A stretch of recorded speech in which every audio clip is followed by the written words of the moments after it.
ఓ నమో శ్రీ లక్ష్మీ వెంకటేశ్వరాయ శ్రీ మహాగణాధిపతి నమః. ఉగ్రం వీరం మహావిష్ణుం జ్వలంతం సర్వతోముఖం నృసింహం భీషణం భద్రం మృత్యుర్నమామ్యహం. ప్రేక్షకులకు నమస్కారాలు తెలియజేస్తూ మనం జూలై మాసంలో మన రాశులకు ఎలా ఉంటాయో తెలుసుకుందాం. జూలై మాసంలో గ్రహాల యొక్క పరిస్థితి ఎలా ఉన్నది, ఏ గ్రహాలు ఎక్కడున్నాయి తెలుసుకుని మనం ఒక్కొక్క రాశి గురించి కూడా తెలుసుకుందాం. అయితే మరి జూలై మాసంలో గ్రహాలన్నీ ఎక్కడున్నాయా అంటే మిథున రాశిలోకి వచ్చేటప్పటికి గురుడు రవి మిథున రాశిలో ఉన్నారు. వృషభ రాశిలో శుక్రుడు ఉన్నాడు. మరి కర్కాటక రాశిలో బుధుడు, సింహ రాశిలో కేతువు, అంతేకాకుండా మరి కుజుడు కూడా సింహరాశిలోనే ఉన్నాడు. మరి సప్తమ స్థానమైనటువంటి కుంభ రాశిలో రాహు ఉన్నాడు. మీన రాశిలో శని, మరి చంద్రుడు 27 రోజులు 27 నక్షత్రాల్లోనూ సంచారం ఉంటుంది. కాబట్టి మనకి మన యొక్క రాశులకి జూలై నెలలో మనం ఎలా ఉంటుంది, ఏ విధమైనటువంటి సులభమైన పరిహారాలు మనం చేసుకోవచ్చు, చేసుకుంటూ ఏ విధమైనటువంటి కార్యాన్ని మనం పూర్తి చేయగలుగుతాం అని మానవుని యొక్క ప్రయత్నం, ఆ ప్రయత్నంతో పాటు దైవ బలాన్ని సంపాదించడం కోసం మనం తప్పకుండా తెలుసుకుంటాం. ఇబ్బందులు వస్తాయి అనుకున్నప్పుడు వాటిని అవాయిడ్ చేస్తాం. అనుకూలంగా ఉన్నప్పుడు కాస్త వేగంగా మన ప్రయాణాన్ని ముందుకు సాగిస్తాం. ఆ విధంగా గ్రహాలు ఎప్పుడు కూడా జ్యోతిషం అంటే కాంతిని ఇచ్చేది, మనల్ని నడిపించేది, మనం చూసుకుని నడిచేది. ఈ విధమైనటువంటి ఆలోచనతో మనం ముందుకెళ్ళాలి. తప్పనిసరిగా ముందుగా మనం మేష రాశి గురించి జూలై నెలలో ఎలా ఉందో తెలుసుకుందాం. వృషభ రాశి, ఈ వృషభ రాశి వారికి జూలై నెల అత్యద్భుతమైనటువంటి యోగం ఉంటుంది. మీరు డెవలప్ చేసుకునేటువంటి ప్రయత్నాలు చేస్తారు. విద్యార్థులు ఉన్నత విద్య కోసం వాళ్ళ యొక్క ప్రయత్నాలు ముమ్మరం చేస్తారు. రాజకీయ నాయకులు అవకాశాల కోసం ఎదురు చూస్తూ ఉంటారు. దానికి తగిన ప్రణాళికలు సిద్ధం చేసుకుంటారు. వృత్తుల వారు ఆ డెవలప్మెంట్ అవ్వడం కోసం ఏ విధంగా మనం చేయగలం, ఎలా చేస్తే డెవలప్ అవుతుంది అనేటువంటి ప్రయత్నాలతో ముందుకు వెళ్ళడం జరుగుతుంది. ఈ విధంగా ప్రతి రంగము వారు ఆయా వృత్తుల డెవలప్మెంట్ కోసం, ఆర్థిక వనరులు పెంచుకోవడం కోసం శుభరూపమైనటువంటి ప్రయత్నాలు చేయడం ముందుకు వెళతారు. అంటే వివాహాది ప్రయత్నాలు అవ్వచ్చు, ఉద్యోగము, వ్యాపారము, వృత్తులు, ఒక ప్లాట్ కొనుక్కోవాలి, ఒక ఇల్లు కొనుక్కోవాలి అనే గృహ నిర్మాణాది ప్రయత్నాలు అవ్వచ్చు. శుభరూపమైనటువంటి ప్రయత్నాల్లో కాస్త మీరు వేగాన్ని పెంచేటువంటి అవకాశాలు కనపడుతున్నాయి. నూతనమైన ప్రయత్నాలు, నూతనమైన అన్వేషణలు, ఈ విధంగా ఒక్కొక్క స్థితిలో డెవలప్మెంట్స్ ఖచ్చితంగా కనపడుతూ ఉంటాయి.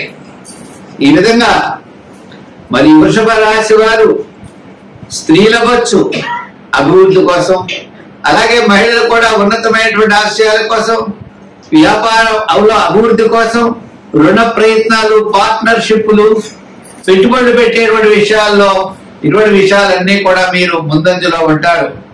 ఏదైనప్పటికీ ఈ వృషభ రాశి వారికి ఈ యొక్క జూలై నెల మంచి ఆశ కల్పించేటువంటి విధంగా, అభివృద్ధిని ఇచ్చే విధంగా మీ యొక్క ఆశయాలను ముందుకు తప్పనిసరిగా ఇది తీసుకుని వెళ్తుంది. కాబట్టి ప్రతి ఒక్కరూ గట్టిగా ప్రయత్నం చేయండి.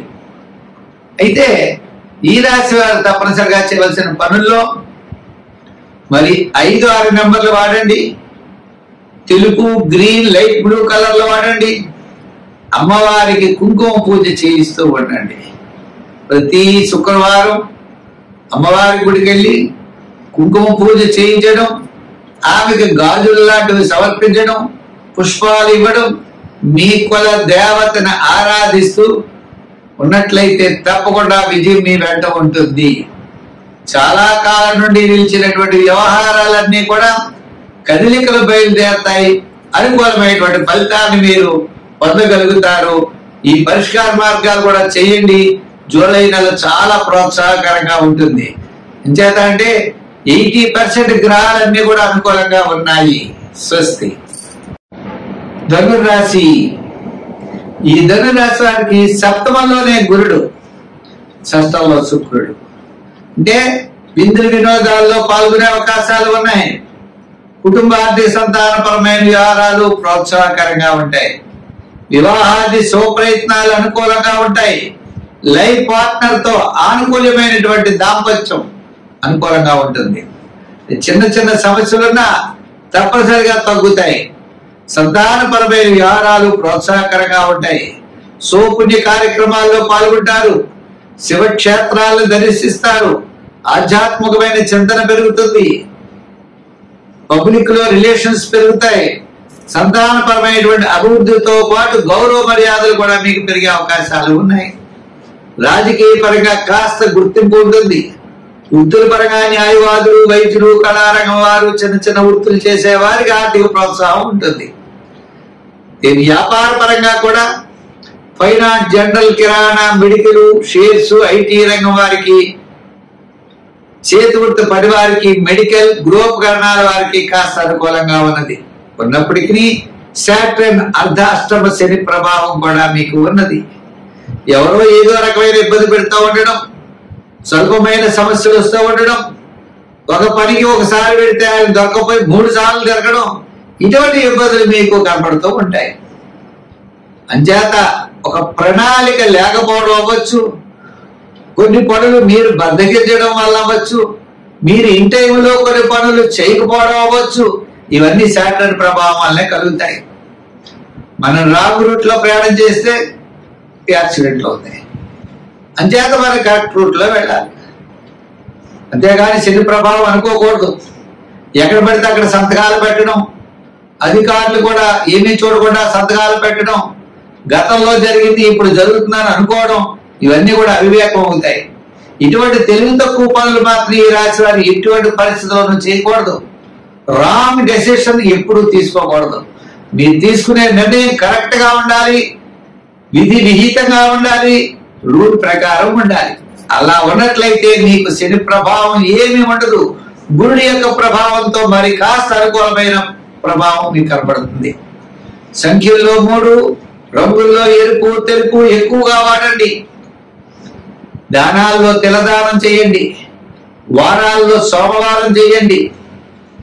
సోమవారం చేస్తూ మీరు తప్పనిసరిగా మరి జమ్మి చెట్టు చుట్టూ ప్రదర్శనలు చేయండి. తిలదానం తప్పనిసరిగా చేస్తూ ఉండండి. నల్లని వస్త్రం కూడా ఇవ్వండి. శని భగవానుడికి శనివారం అభిషేకం చేసి నల్లని వస్త్రాన్ని కప్పండి. తద్వారా విశేషమైనటువంటి ఫలితాలు మీకు ఉంటాయి. స్వస్తి.